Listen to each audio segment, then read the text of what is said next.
Welcome to another episode of Highly Productive, where we sit down and talk to people who are highly productive while being highly high at times or not at times. We are with my man Skelly, co-owner, partner at 710 Labs, a brand that I respect. It's as I was telling you, backstage. I guess it is backstage. It's such a good brand that it's become sort of a North Star inspiration for a young brand like mine, Pine Park, man. Congrats! This is the most the logo itself, to describe it for those listening, is a hand, and the fingers and the hand make 710, which upside down is of course oil, but it is a really, really, really good logo. It's fun. We kind of wanted to get into like the symbology there, and but take it to a little bit of a street side of it with the hand signals, and it worked out well. I love that. Yeah, man. Yeah. So, Skelly, tell me a little bit about you. Tell me a little bit about what you do. I mean, we've met briefly at your spot over at the HQ of 710, one of the vibiest smoking rooms ever, if I can say that. So I'll say a little bit about what I do and what we do as a company. Okay. Specifically me, I'm mostly in on the branding side, the visuals, the like just the design of most of the things you see, as well as the operation procedures in relation to the cannabis, especially the extraction. So yeah, I do a bit of cannabis, a bit of branding. We try to keep it really like authentic and an expression of what me and my business partner love and what really appeals to us, because we were at one time just stoners who just loved smoking great weed, and we would just hunt down the best weed we possibly could. And we've just tried to keep that same standard that we want to smoke in our production, something more similar to like a basement grow that you'd get from your friend that's the most obsessed geek about marijuana, rather than someone who's just doing a huge production of massive cash crop or something that you see in this industry quite often. So we just try to go small batch with a lot of love. Man, well, it shows. The quality when the gift that you guys gave me on the way out, the second that I opened the jar, like there wasn't a single broken down bud, and it's like such a hearty. It was such a hearty experience for me to open that and then see the plant as if it would have been picked that same day. The attention to the detail when like from packaging to the opening of the packaging to the display of the bud was just like very, very well thought. And that obviously comes from very, not necessarily strict in a bad way, but very core values that you guys, it shows, right? The culture of 710 Labs shows in everything that you guys do, which is, again, commendable. Yeah, and we're very empirical, and we're very procedure based as well, because those procedures help us get to that quality place that you're talking about. We're even taking into consideration microclimates and the amount of time that it's going to be shipped and sit at the store, as far as this like perfect moisture level goes, and making sure that maybe it doesn't. I think a lot of companies will get it to that perfect moisture level and be like, this is great, and then package it, release it, then it gets to the consumer like 2 months later and it's completely ruined. We really try to be conscious of that, and to make sure that we can anticipate the moment that our consumer is going to open it, and it to be the perfect point in that bud's life. I like it. Again, you can tell in the passion. You can tell the passion in the quality of the culture. So props to that. So thank you for the gift. We're smoking some rosin infused joints. What is this? F Smarty. What is Smarties is the strain. Yeah. Really popular cookies cross from my buddy Kush for Breakfast. Shout out Abe, great breeder. He's out in Seattle. It's like very sweet, but also tart. Pretty true to the name of the Smarties candy. And then there's some rosin infused there. So there's a hash hole in the middle that's just like a snake of rosin, solventless. And it is, I believe, what do we have in there? Yeah, banana punch. So that's something that great strawberry banana cross, great solventless extractor, extremely flavorful, fruity, not tart, but more going towards that strawberry banana, a little bit of grape flavor. So they like mix together for this like kind of fruit bowl taste. And it also gets me extremely high smoking some extract in there. You gotta try this. And it's instant too. Like it got me there mega quick. How many different strains and creations do you guys currently? How many SKUs of this do you guys have out there? So, And I'm talking specifically like pre-roll. By the way, the filter is pasta. What is it? What do you call that? it's a pasta noodle. A pasta noodle. Very very cool trick. Yeah, it's it's gluten free, and of course like degradable. And a fun little trick you can do with them is like, especially if you're like a young stoner who like saves up his stuff, you can keep those little pasta noodles and throw like 5 of them in when you make pasta with some other pasta, and the whole batch will get you really high. So it kind of can double as a little edible after you're done smoking, if you're at that stage where you're still kind of holding dear to all the cannabis you get. I love that. So to answer your other question, how Yes. many different SKUs do we have and combinations we have? This is a pretty new line. So I'd say we probably only released 15 or 20 different types of joints. Mhm. And then like as far as the number of combinations of rosin goes that we could put in them for a potential hash hole in the center, that's almost endless. We have hundreds of options for that. But we are expanding our flower library right now. We came from like a really extracting core, but now we're like trying to balance it out and release more and more flower. And it's just we're also getting more cultivars that are just specific and great for flower, because sometimes like the things that we've pheno hunted and picked for specific reasons for extraction, they won't be the most beautiful, or they won't be the most like have the longest shelf life. So we try to be very specific about the cultivars we run for flower, Yeah. and make sure that they're selected for that and they're like perfect for that method. That's amazing. Now you say that it started out as an extraction. Like, is that where you come from? Like, how did you get in the business of cannabis? How did cannabis find you? So way back in New Jersey, I was from like a small suburban town, Ramsey, New Jersey, right outside the city. And pretty much you only had options of like brown brickweed or beasters from British Columbia, which really, the beasters had a better effect, but neither really had any sort of flavor or anything special about them. And then like an older brother came and brought some weed from the New York City that was like the New York City Diesel and the Haze.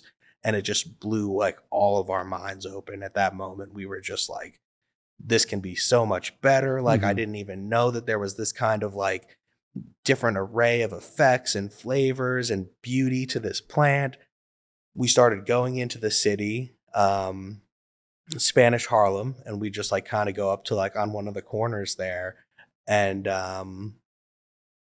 we just get haze and sour. Started bringing them back to like and distributing them through my little town, and it was kind of interesting to just see people like become devotees and really love this plant and kind of move up from the brickweed to the beasters to actual genetics. And that's what really made me take it more serious than just weed is weed. It's just something you smoke. You get a little high from it. And I started looking deeper into it. And these strains are real. They really have different effects. I think sour and haze are actually pretty good to have as 2 different comparisons, because they really do affect you very differently, or pretty much everyone I know, the way they'd smoke them. It's like the haze would be, get you going. You'd be up, you'd be a little bit cloudy, but you'd be energized and ready to go. Whereas the sour was like very much skunk weed, that was couch lock, that was just like hilarious giggles and that kind of stuff. So like to see those differences like opened my eyes to genetics. And then I started working up in Massachusetts with some guys that worked with ChemDog, actually. So they had a huge genetic library that opened up my mind to that. Meanwhile, 710 Labs is functioning and operating. It was founded in 2010. So there's these 5 years there where it's like a mostly a third party processing company that's making butane hash oil slabs, but doing it high quality. Like they were one of the first people that made me have one of those experiences with extracts where Brad, the founder, gave me some lemon G, and it just tasted exactly Mm. like lemons. And like it was a whole other page where it's just like, wow, this plant even also has like these fruit flavors to it. And it didn't really feel like when you're tasting wine and someone's like, "Oh, try to get that little bit of berry out of there." It was smack you in the face Hmm. flavor that was extremely strong and extremely true to the lemon flavor. Um, so these are going on simultaneously. I'm learning it like in like a small setting, single source operation, extremely high quality. 710 Labs is making a whole bunch of great slabs, butane hash oil, and then extraction started to change a little bit and go more, started to step away from solvents and like hexane and butane and those kind of extraction methods, and started looking more towards like hands-on organic extraction methods, um, like water hash, just like old time extraction methods. And I was lucky that's what I was specializing in Massachusetts, was just hand washed water hash, as well as dry sift that was made just with static electricity. Can you explain a little bit what like the water hash process, like what is it? Because there's a lot of people that don't come from. So it's just like the best way to describe it would be you're separating the trichomes of the plant, which are the resin glands, the circular heads, off of the gland and off of the plant, and creating this sieve in water. So we would like take, the best way to do it is with fresh plants. You just grew cannabis plants. You're not taking uh, buds that have been dried out and sitting around for months. So you chop your fresh cannabis plants. You put everything that looks like it has a trichome into the water, and you make sure the water is extremely cold. Then you agitate it for some time, and if done properly and not too violently, you will knock the trichomes off with a slow and steady pace and Hmm. method. And then there are different methods of sieving these trichomes. You would take all of the resin glands, separate them out into different microns, where it's like, this is kind of just like garbage plant matter, like, and big pieces of like red hairs and whatnot. And then you get to like a perfect, beautiful, like white or gold section. And that's like exactly what you want to dab. So it's a question of just how you dry that out. Some Hmm. people would like old school freeze them into pucks and literally shave it with a zester, Hmm. like all over parchment paper. We did that for a time ourselves. The same guy that bred that Smarties Kush for breakfast, Abe, is who taught me how to operate like a freeze dryer and use sublimation for the drying method, which upped our game completely. It keeps the head completely intact. You just suck out every bit of moisture, and yeah, so that's pretty much the whole process from starting to drying it. And then you're left with just different microns at different sizes of all the resin glands that have been extracted. And there are some other cleaning processes you can do in the bags. And once it's coming out of the freeze dryer, to make it just a little bit more perfect and cleanly, just that would like static cleaning methods and whatnot to really get your hash to be perfect. But generally, that's how you make water hash. Wow. What an artistic process, an interesting process. The fact that, as the industry grows, the different consumption methods just continue to evolve, right? Like originally we just thought it was this one plant, and then it became a better plant because of better growth methods, and then the extraction of just the purest, the purities of the plant. Like little by little, these stages continue to like open themselves up to what it is with the technology that we have today, right? As technology grows, maybe this will too, which would be like a well welcomed, a well received, appearance from it.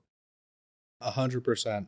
And I love the cannabis consumer that some get so deep and so niche that they allow us to do what we do, where it makes sense for us to do these like old school 1,000-year-old hash techniques that are like very organic and healthy, and just to have that demand out there that allows us to make this niche hash, it's like it's such a dream come true, because there are a lot of industries that I'm sure there are like forgotten techniques that have just gone the wayside at favor of just cheap product and production just rolling through the door. Yeah. But to be able to maintain some of these to this day, and for it to work, it's like definitely a hats off to the general consumer. Yeah. Agreed. I mean, the story alone of cannabis in the history books is going to be one of the most interesting ones. It's just everything against it when all it wanted to do was do good for humanity, right? So that's more of a ideological passion conversation to have. But your approach to the branding is heavily influenced by your appreciation for art, right? Like it's if you appreciate art as you do, then you truly get to focus on what is truly beautiful and what is truly gonna make them neurons spark when you look at it from a visual standpoint. Where did that appreciation for art come from? Like, I mean, who knows, right? But like, where did it begin? Where did you take an interest in it? I was raised in a very like my dad's an architect and my mom was a designer at Lacoste Mm, before she had me. And and there was paintings on the wall. My mom would show me like Picasso and talk about album covers I liked with me and the artists that did them. So it was definitely born in my house. And then there's a time when I was like 18 in Brooklyn and street art was like blowing up. Like I'd be going by Fail's studio, and then Shepard Fairey's was like down the block and he was doing the like Obama campaign, and it was just like a wild time in Brooklyn. So that's like when I kind of got connected to the scene more. damn. What are some of your favorite, like not just artists but projects that you've seen lately? Good question. Because nowadays it seems like there's so much access to so many artists that you. I mean, I guess even putting them in competition from that standpoint is like not fair to the artist in any way. But like just so many good projects are happening because of the accessibility that they now have to create and make a living off of what they love doing. That makes it just a competition that needs not the competition aspect of it. It's just about elevating like what each other is doing, right? So anything that pops out of your mind? Well, I see like exhibitions at galleries all the time. So a few of them just came to mind immediately. There's this guy, David Altmed, who's a sculptor, and he recently had a show at David Kordansky Gallery. And yeah, the Altmed show really blew my mind. It was like absolutely next level. He makes these like realistic, almost like human looking figures that are just like extremely mystical and deep and scary. It just like I felt it, and I was just viewing it, and I just felt like, oh, this is something they're going to look at pictures of like 100 years from now. This is like a really great one. Hmm. Um, What's his name? If you don't mind, well, you continue to do that while I look at it. David Altmed. It's spelled Altejmd. Oh, I think I found him. Yeah, I have him. Yeah, yeah, yeah. When you start talking about the human like mystical, like I wanted to see exactly what it was. Jesus Christ, amazing. Well, yeah, it's worth it. It's It's worth like some time. how many Right. dimensions is this one physical thing in all at once? Like it's vibrating within like dimensions. And I love just looking at them and like imagining what the process is to that and the attention to detail that he must put into a sculpture like that. And the time, it's just mind blowing to me. And Yeah. he's working singularly Yeah. in a studio. So that's one that really felt inspiring and blew my mind recently. My friend Jonas Wood has a show coming up, and I saw it in the studio. And like, there are paintings he's been working on for 3 years that were mind blowing in scale and detail and beauty. They were really exciting. So those are two that I'd say that like are inspiring me at the moment. It's awesome, man. That's the amount of of access, as I was saying, is just opens it up for just like the improvement of every single art form, right? Like this dude is gonna inspire somebody else to carry on that sort of, right? Like until I saw this, I've never seen a sculpture in just example that was vibrating in motion. You know what I mean? Like almost vibrating in time in between dimensions. So again, and that's just one single sculpture, which has always obviously been just a steady, like immovable object. That's just it. It's like frozen in time. This was moving. Mm-hmm. I know what you mean. Like when I looked at them, I was just feeling like these are things that like if you could bring like Leonardo da Vinci and Michelangelo into our time, they would like be like Yeah. oh wow and impressed with, and not something that they just like laugh at like a lot of Yeah. modern art. Yeah. Yo, so obviously like as you go through these things and share what you can, like what at what point were you like, you know what, I can probably like make a living off of this, and this is what I love to do, and this is a life's passion that allows me to live, right, pay for my bills. I owe all of that to Brad. Shout out Brad. Yeah, the founder Yeah, of yeah. 710 Labs. I was doing it more as like a weekend thing, and I was doing visual merchandising in New York City. So I'd be designing and building showrooms a lot in the garment district for like Baby Disney and like a bunch of people like that. But on the weekends, I was working with that crew from Massachusetts, and we were able to like start entering into cannabis cups, like won cannabis cups. That the crew even won the World Cup of Hash in Jamaica and stuff. So it really, and me and Brad had known each other for years prior to that, but that really started to catch his attention, and he had the uh like the vision to know that the market was going to shift, that it was going to start moving away from these like gas extracted and like solvent based, like hexane, pentane based extractions, and move more towards that like holistic method. And he contacted me, came to New York City. I went and visited him and his wife in their suite, showed them how to like press out rosin, and like we just smoked heavily. And he was just like, we got to do this. Like, you got to come to Cali. We got to start the first solventless lab in Cali. Like, we got to really get under this right now.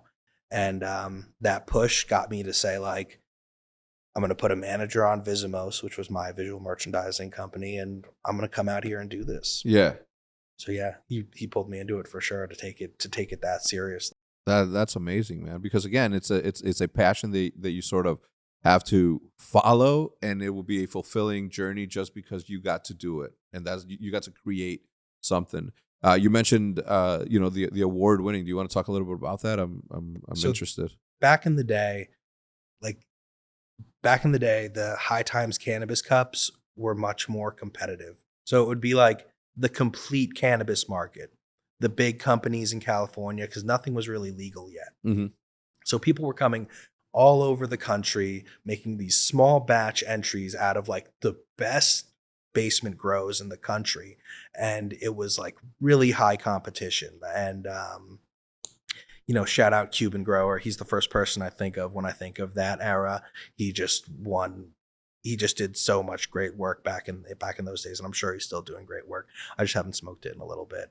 And then shout out like Boondock Alchemist, who was the person that connected me to a lot of people, taught me a lot of things, and he was one of the people that put me onto rosin and stuff. So it's like there are these guys from this era where it was just like so competitive. Techniques were getting pushed like so heavily. It was like everything felt really next level. Like the whole focus of the community of like that top niche hash community was like truly competing and like making something really special. And then everything went legal, and they don't let those like basement growers or anyone compete anymore because like now they're saying, oh, is this going over a state line? Is this doing this? And this it's gotten much more regulated. So it's just like large market companies, and no one even really submits that you really even care about anymore. Like I know we would be in high competition to win if we were to submit nowadays. And I know Jungle Boys and a couple other people would be as well, but they don't even submit either. So it's like it's become like not as much of a high competition that's pushing us anymore. So just like back in the day, there were these like special times, and I'll just say like I assisted on some of them because I don't even want to say that they were my straight up extractions because this was like back in the day. But there were cups won in America, and then the World Cup of Hash is in Jamaica actually. Mm-hmm. And that was one from that same crew. And then we did another cup. I want to say it was like the California Cup. And we entered a dry sift that me and Boondock stayed up till like 4 a.m, just doing the entry the night before, right after he flew into town. That was a fun one too. Mm-hmm. So, and I know we won that with one of the SKUs that was submitted. It might have been like the rosin from the dry sift, but that was a fun one. That's interesting on the competition aspect of it, right? Because it's you imagine competition to be a pure thing, right? It as competitive as it is, it's a beautiful pure thing that two people get to elevate each other, and one of them just happens to come out on top, not by a lot, not by, you know what I mean? So I think that definitely needs to be a meaningful thing in cannabis, right? Because it pushes everybody else to be more artistic, to be more creative, to have better product. 100%. Like there needs to be some sort of cup that allows all the black market guys and the legal guys, everyone comes together and really competes and does it again, and it gets the notoriety, because there are some like smaller, very black market cups right now, but they just like, I don't even know who's winning them anymore. And I don't think many of my friends do either. So it's lacking right now. But I think as the industry grows, hopefully in like a few years, there will be something that has come and gotten that same recognition that winning Chalice or winning the High Times Cannabis Cup had back in the day. Yeah, I think that would be like good for everyone, right? Because it's not just like, you're gonna smoke the one that won for sure, but I also would love to know what 2, 3, 4, 5, all of them were like. They were up that year for that, and that's a good season, right? That's an inspirational season for growers that do it for individual purposes, right? Like they have their own calendar and they have their like, oh, you know what? Well, this cup, I'm gonna go with that. As you were talking about the little what do you call it? Not grinder, but the shaver thing. What do you call that? The grater. You're saying something about you were grating the It was like a zester back the zester. Thank you. Okay, so we a couple of podcasts ago we had Chef Sam Talbot, super good, well, like incredible artist, that he was talking about that culinary as a whole hasn't gotten a zest of some chem driver, and then I thought about it. I'm like that makes a lot of sense, because you're gonna be like, that tastes like weed, but which one is it, right? That's something completely different. But like this, right? Like what you make, I think it makes more sense, because it's not necessarily more sense, but it makes a difference in a more meaningful way, because it's like all flavor, and it's all just gonna punch you, like you said, dead in the mouth. It's not gonna be. You have to pull the cherry smell or taste from it. You don't have to pull anything. Like you said, it punches you right in the face. So if you start adding this to the culinary world, right? You pair a lemony zest with a lemony zest. Like, what does that taste like? So I think that unexplored territory obviously is still like almost infinite. Like we don't know what's missing out there, and everything is a possibility. So that's what excites me about the industry. Also, on top of everything that's out there now, that is like another thing. Like we still don't know what the best thing is yet. 100%. It excites me too that it's just a lifetime of work. Mhm. There's so much that's going to go on in this industry, from legalization across the country to like exportation from continent to continent to like all of the aspects of the plant that we're finding new terpenes every day.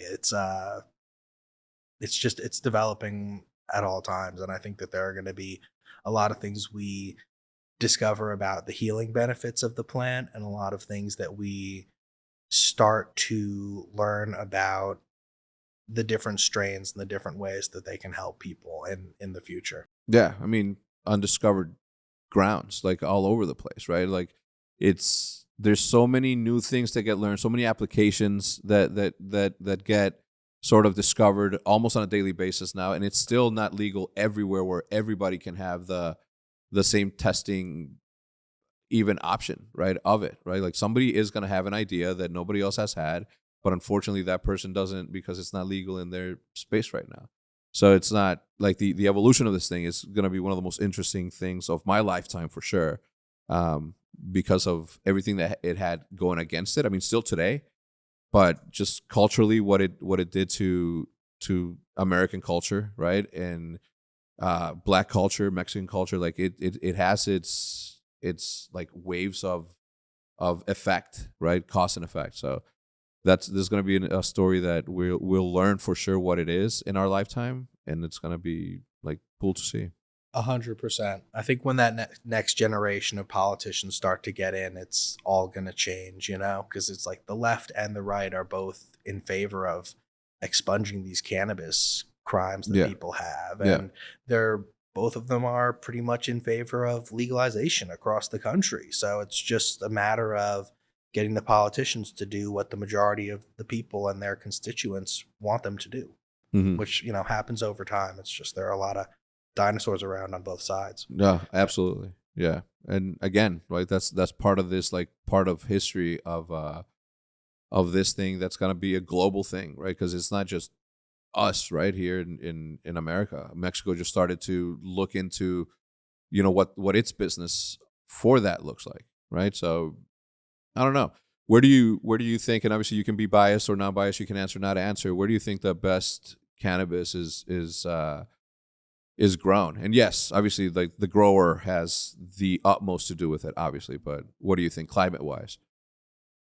Well, that's like I'd say climate wise, indoor. Yeah, Like it's yeah, yeah. the indoor growers, so that gives people the ability to have incredible grows like all across the country. I'd say like first and foremost, probably the best grows are like the basement grows, but not by someone that's an amateur or Hmm. someone that's just like dabbling, like a true purist that like this is what they do. They're excellent at it. They know everything about it and their quality control is impeccable. That could be in any state, anywhere. Just there are great basement grows all over the place. So like first shout out to them. Like the culture that's producing the best pot in the world right now is California culture Hmm. for sure. Like the competition is really high between the Bay and SoCal. The Bay is producing absolutely incredible strains, cookies. Their whole crew is like very strong. SoCal is producing incredible weed too. It's always grown incredible OGs. There's like a lot of, great growers down here too. And I'd say that like, it was Amsterdam back in the day, but that's definitely shifted to California. Yeah, Yeah, for sure. that's uh, that's good to. I didn't take into consideration like the fact that there are like mega aficionados out there that no one's ever heard of, but they just have just like a piece of art that they've perfected because that was their favorite strain. Do you have a favorite strain, or are you just a lover of all, as I am right now, currently with all of them? I always fluctuate. Like right now, I'm absolutely loving the Randy Watson. It's one of my favorites. And then I love Runts. I love Skittles.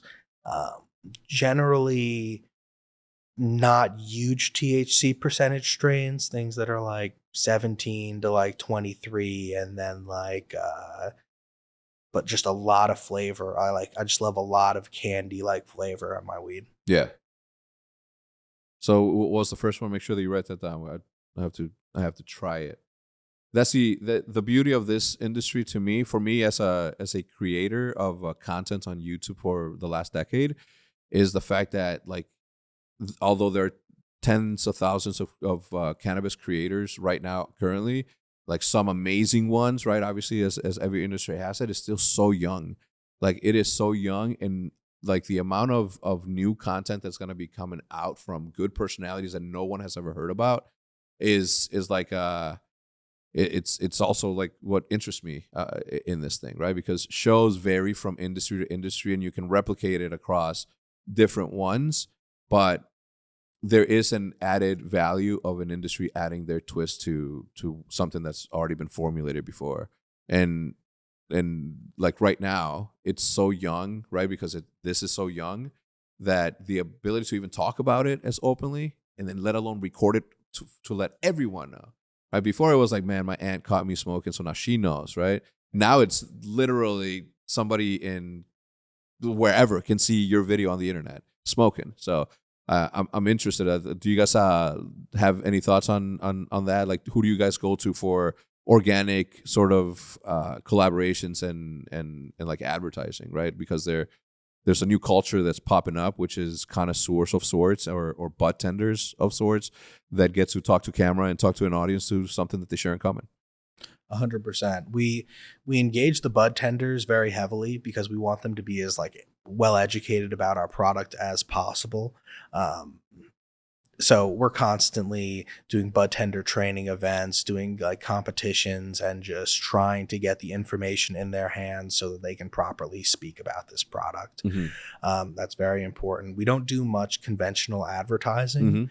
Mm-hmm. We have like a partner or like a couple buddies that we work with, and most of them are like just fun meme pages that our friends run that'll Mm-hmm. have millions of followers. So like it works out well. Like we like that as a more of a new school Mm-hmm. way to reach people rather than a billboard. Yeah, Like absolutely. personally in our There's plan. there's no Sally stuff here. Like the amount of creators, and I've been in the creator space for over a decade. The amount of creators that have a true relationship with their audience, which are more often than not the ones that succeed in this industry, have that relationship, and they don't just say yes to everything because it's there. Like they only do shit that they believe in. So when it comes and their audience, right, their friends that they've never met, have this relationship, and he's not gonna risk 3 years of work for a quick paycheck, right? So the meaningfulness behind a recommendation from somebody that you have a relationship with on a daily basis through a device, like that's meaningful. So yeah, like that is, to me, that's where I've seen the biggest shift in just like economy, because now it's no longer actor one and actor two pretending to be a family. Like now it's true families, with real shit that they put on the internet. So 100%. It's my philosophy in general in marketing, and I know it's Brad's as well. He embraces it. Is that like I don't want it to be an angle. Like I don't want it to be like, is this in character? Is that in character? Mm-hmm. It's just like an organic expression of a couple of guys, and even beyond that, our team that Mm-hmm. inspire us every day. So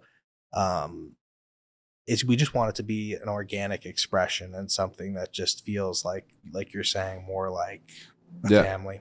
Yeah. No, that's good. Again, you can tell in the culture that you guys have. When I came to visit, I was one, mega psyched, but also like walking through your halls and seeing the artwork, all the graffiti artists that you have artwork collections of, and then you walk into this like 12 by 12 like room with a circular table in the middle, and just dabs, like rigs and like anything, and rolling papers, blunts, like the whole. It was the vibiest spot that I've ever been in. Who was that? Was that you and Brad that said this is what it looks like, or like who took the creative in that? I designed that out, and a lot, like, I put all that art in Mm-hmm. there, and I'm just lucky Brad empowers me to do that. So Yeah. it's that came out really good. I feel like it feels very like homely. It's good for having conversations. It's good for taking the like any sort of business tension off, and Yeah. just to like sit around in an environment that feels more like a basement you would have. Yeah, it was a fucking experience. It was my first time really dabbing. So thank you for providing it. Really, really good. Got mega stoned.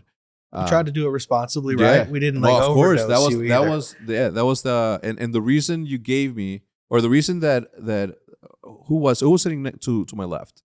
Do you remember?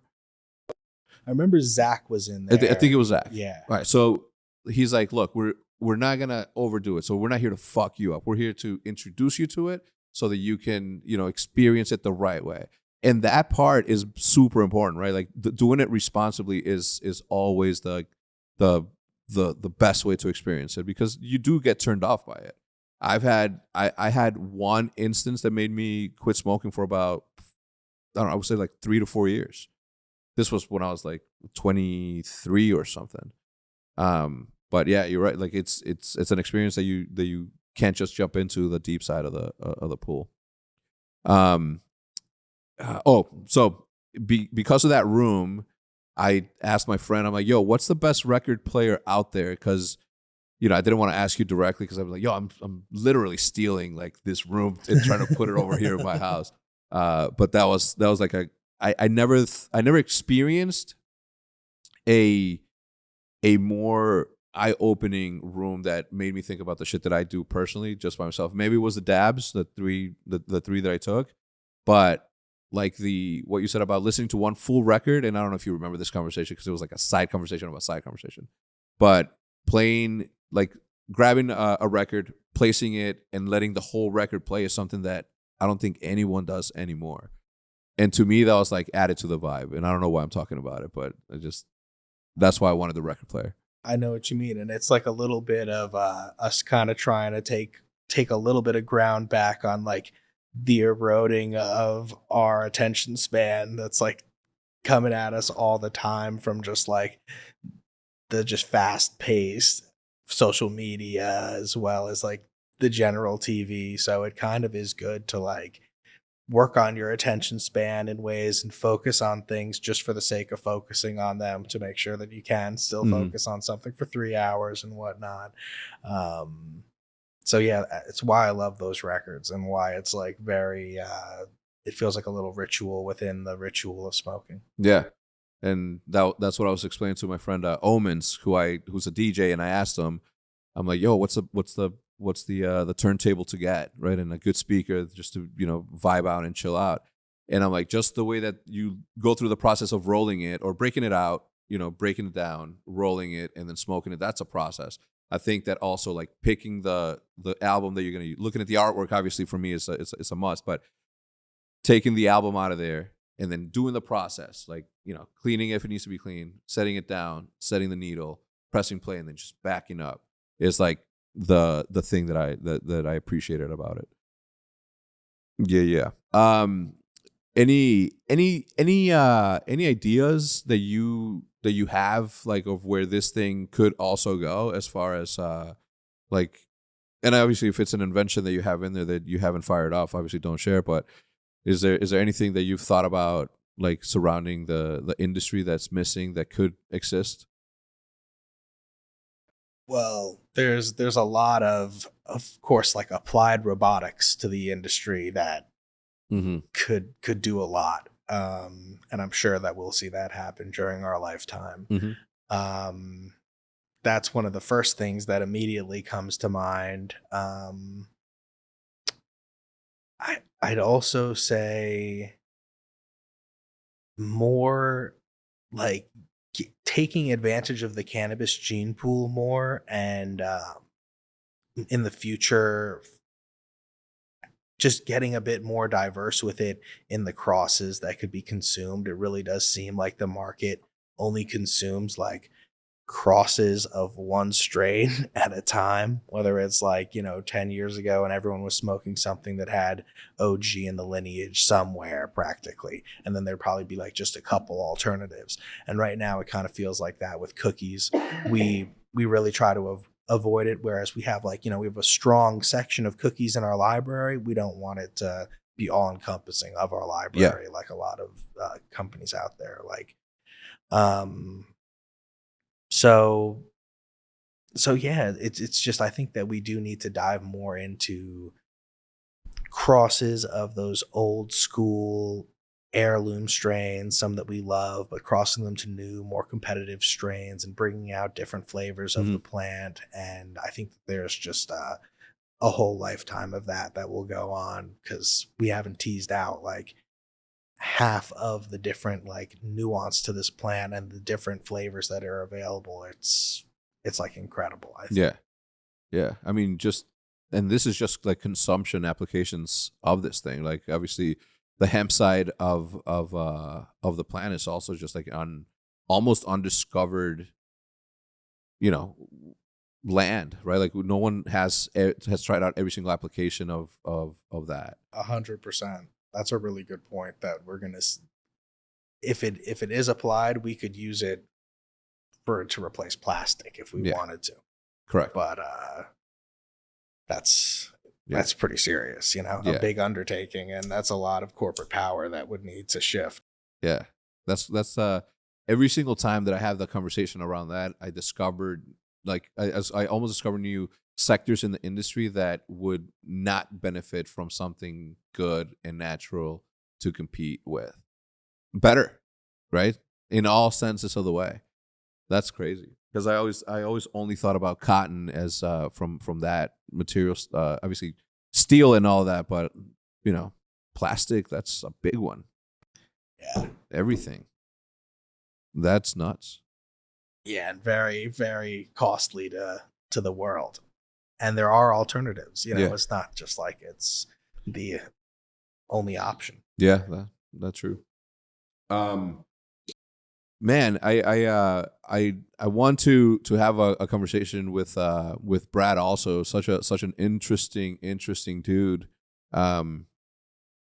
Like when you met him, was it like an immediate thing? Like you guys wanted to work together, or was it more of like a gradual, like, out of necessity, or he predicted where this thing was going and he brought you in?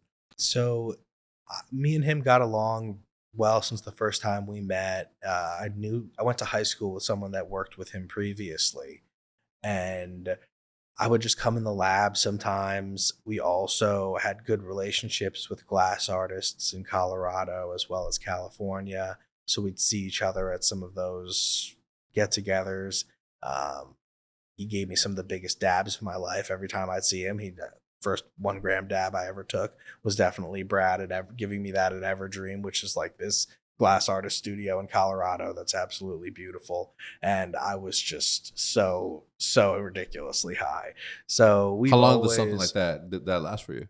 Oh, it was probably like just for an hour. There's probably like 20 or 30 minutes that I couldn't say a word, that I was just like comatose practically. And then I came out of it, but I was still just like so ridiculously high. But yeah, it was fun back in the day. And that was so that was just like how we kind of got to know each other through those scenes. And yeah, he is very future thinking. He thinks about it quite a bit, and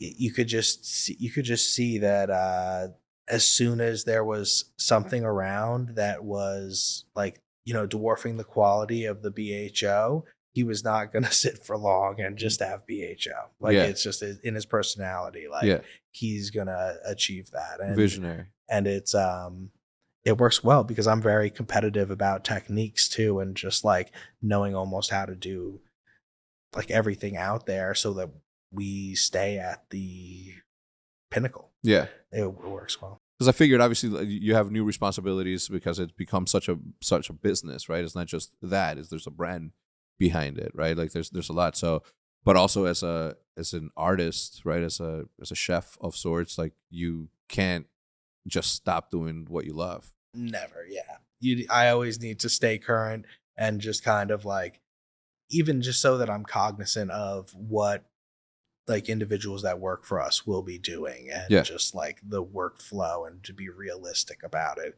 and like the what comes of it. So Yeah. I always try to do that. And also it's good to just do little batches that aren't necessarily linked to like heavy production, just to see new strains that we might incorporate into our garden. Hmm. Um, yeah. How often do you go through that process? Is it, like you said, last month was the last time you do it? Like, when's the next time? Is it cyclical? Is it something that you do just for fun?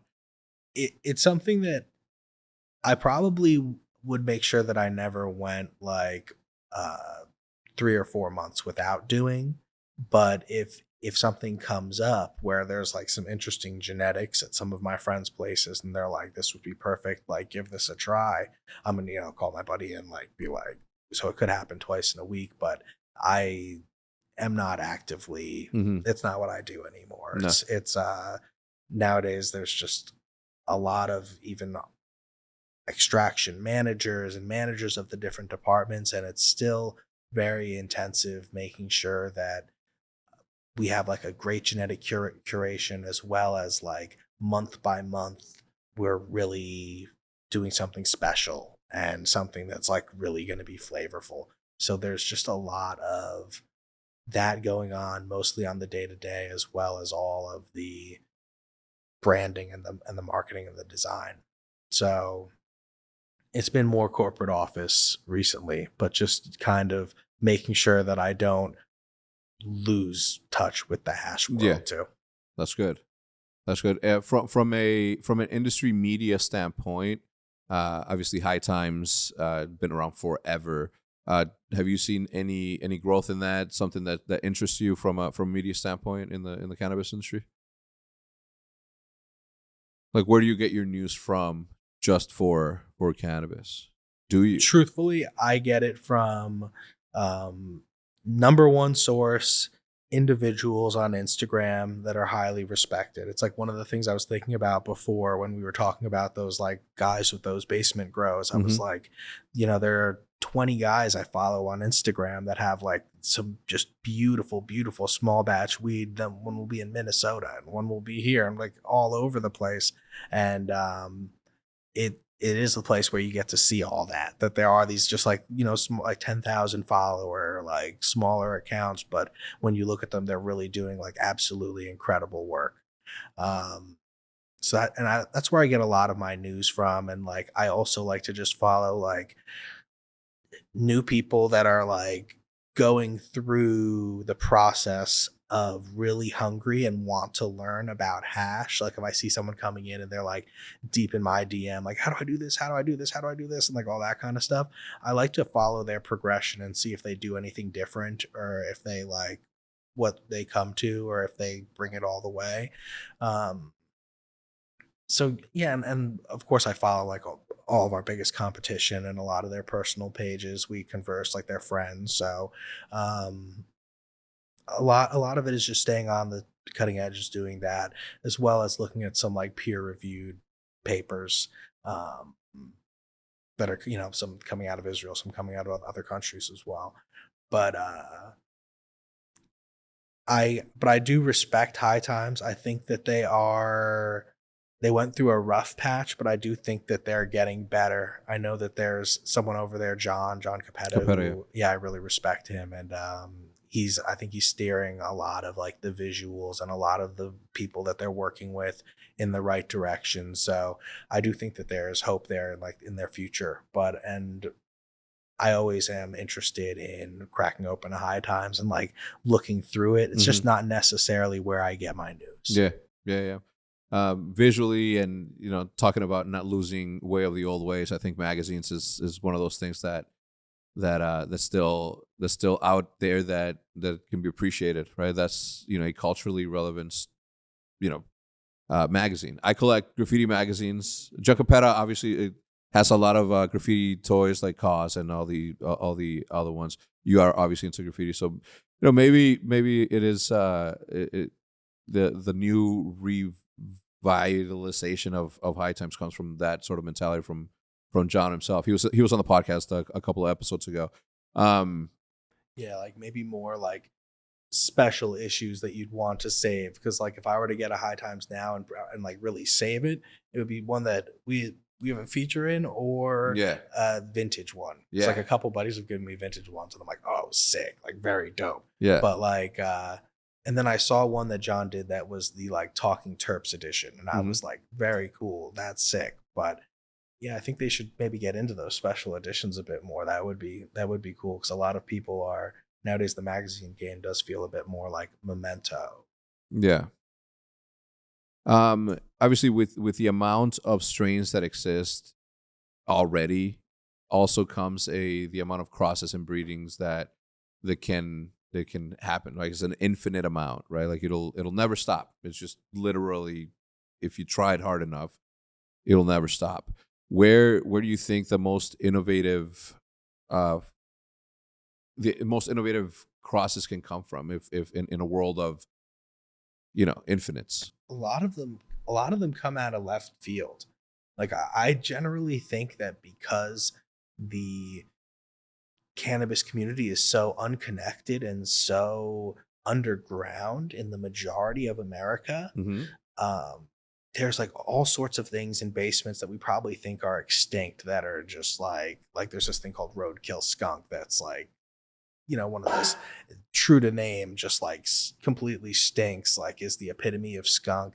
And no one has really shown, like I've always wanted to see another example of it now that I'm an adult, and no one's been able to, but I'm sure it's out there in someone's basement. And like, I'm sure there's a lot of strains like that, because Skittles kind of felt like that, where a lot of people say it's an older strain. Some people say it was bred, but it's new, but it was bred from some older strains that you wouldn't necessarily see around right now commonly. But it just feels like a weird out of left field blast from the past. And I think that there's a lot of that's yet to be discovered, because there are great growers that are just like in states where they know it wouldn't be smart for them to even have an Instagram about this or to talk to anyone about this. So it's completely under wraps. And, maybe they just have the one OG that taught them how to do that, and they've been passed some genetics that are thought to be extinct by the general population. And I'm sure there are going to be quite a few examples of that. Yeah, that's interesting, man. As a person that doesn't live in a legal state and has to wait and has to, do whatever he needs to, experience it and get experience behind it, I do see myself sort of experiencing this the way that, a younger me would have experienced, Italy, right? Like, it's just, you're going on these tours and learning from, the Chem family and learning from all these other ones, and the amount of variations that have come forth since the beginning of times. That to me is like the thing that I'm loving most about this process, because I get to do it not only by myself but also with my audience that watches, or this side of my life, and we all get to learn all at once, which is super cool. 100%. And those flavors and strains, they're just such game changers. I was just thinking, like, what I learned a lot from the Massachusetts and that group was they were just growing like a bunch of strains that I'd always heard of, like Chem Dogs and some lemons and whatnot. But then through a relationship with like Crockett and DNA Genetics, they got Strawberry Banana like very, very early. And it was just like such an absolute game changer. And they were growing that and some Sage and Sour that truly had like a sagey taste to it. And then Strawberry Banana, extremely true to the name, like tasting just like those weeds. And it really was what allowed them to take things over. So it's like something I've always, like a moment that I was kind of like just watching as a part, like, just watching buying weed and like being like, whoa, that I'll always remember when they found those strains, like my early times meeting them. Yeah. Look, it's a journey. The same thing that happened in wine, right? With the amount of different wines and different, years, and the amount of different flavor profiles that happen just because time happens. I feel that the variations of cannabis is that times like a million because of the extracts, because of the crosses, because of like just everything that comes with it. So it's gonna be an interesting time, and no one will ever see the end of it, which is mind blowing if you think about it. 100% agree with that. It's just like it's such a diverse plant that came and grew in all these different continents and have these different traits that they wanted to please the different humans that were around. They wanted to pass on their genes to that tribe. So it had all this time to evolve with us in these different ways that the combinations and the flavors that you get from it are completely out of this world. And it's that there's a science to that too, where if you test the terpenes, which are like the plant flavor pieces and smell pieces, um they're very, very diverse when you look at cannabis, and it's like not something obtainable by almost Anything. any other plant. Like doesn't have that kind of diversity amongst the flavors that it's putting out. Nothing does, man. Like it is the only thing that has that ability. It's the only thing that can emit every flavor of smell ever. It doesn't smell like just one thing. It's just and a banana's always gonna smell like a banana, but a banana's not gonna smell like weed, or a banana's not gonna smell like gasoline. 100%. And even with the wine thing, like the grapes, you can get like very nice subtleties, but a lot of the times it will be like the aging of these grapes in different ways, or the grapes taking on flavor of like a barrel that they will be sitting in aging, rather than grapes having this huge diversity of terpenes amongst them. You know, You can literally talk about that forever. Just the amount of examples. So, look, man, I've had an excellent time. Thank you so much for lending me your time, and it's been really cool to learn from you. And that's, to me, is what this whole process is about, man. Me learning on camera and having fun doing it, smoking some good weed, and talking to good people. Dude, thanks so much, man. I appreciate it. Thank you. All right, we'll see you guys later. Goodbye.